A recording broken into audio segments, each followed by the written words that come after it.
Very good. Oh my gosh, yes. Okay, friends, Doc South here. This is installment number 2 of The City Garden, a tale of my time, well, when I lived down in the Carolinas. I may do a bunch of these. I'm thinking it might be kind of fun. I'm thinking it might. And then eventually maybe if good financial fortune falls upon me, maybe I'll knock out a book or two about this as well. But at least I've got them on video form. Also in written form, you can see these. I send them out. Oh, actually, I send out what you're seeing now by way of email. And also, you can find these on my Facebook page if you search around. This is part 2 of, I think, 6 or 7 parts. Part 1 I did yesterday. Right, so wherever you're seeing this, just dig back a little further, and we'll go from there. All right.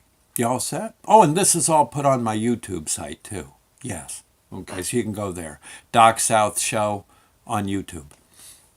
In fact, a lot of my stories are there with me reading them. So you just got to root around and, well, you'll see.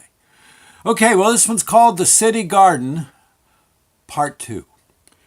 The next Saturday, did like all next days and came up right on schedule. I got dressed and headed out for my morning meal. I never ate breakfast at home. That was something a single fella never did.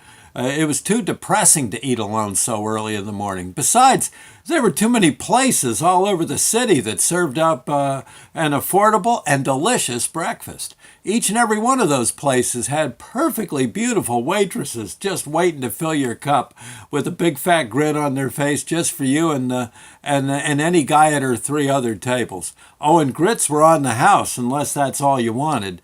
If grits was all you wanted, that was okay, but it would cost you about 50 cents plus tip.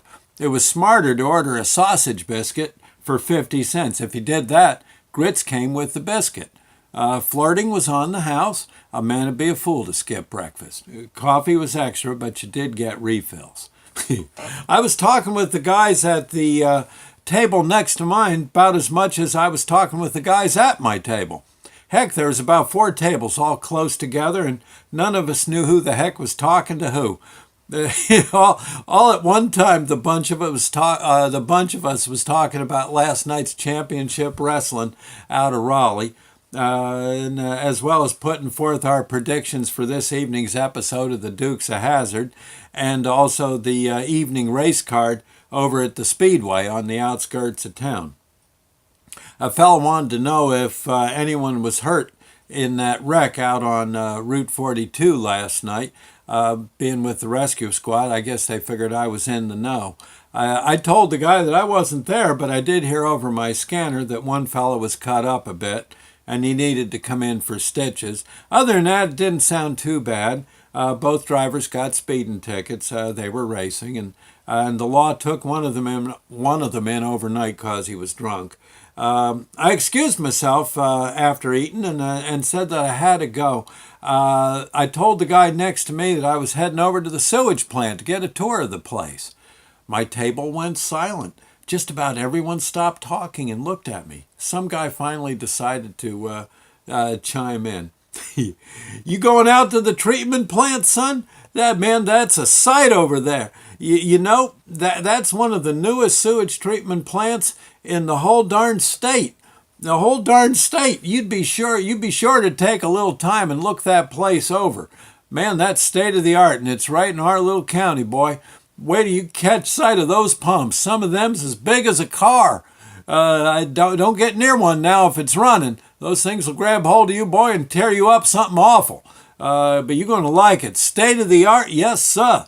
Yeah, best treatment plant in the state. Raw sewage don't stand a chance when it's going into our plant. No, sir. And you know what I like best about that whole darn plant? The fellow paused in mid-breath. He waited for me to honor his thoughts with the right question. I obliged, just to be polite, and made a point to put forth just the right question. No, sir. So what is the best thing about that darn plant? You got to tell me before I die of excitement. There was nothing more to do now but wait for his answer. I could feel it coming. I didn't have long to wait. My friend's mouth opened wide. He about died as he gave out his answer. It was to be the crowning of his crowning achievement of the morning. His answer was preceded with about 15 seconds of laughter. Son, the best thing about that is they ship all that sludge up north and sell it to you Yankees. My friend just about choked with one last dig. Yes, sir, it makes a Tar Heel proud just to flush his commode and get even with you Yankees all at the same time. Yes, sir. I patted his shoulder and said to never fear. Just give me a little time and I'll see to it that the North will rise again. But for now, enjoy the outcome of this skirmish.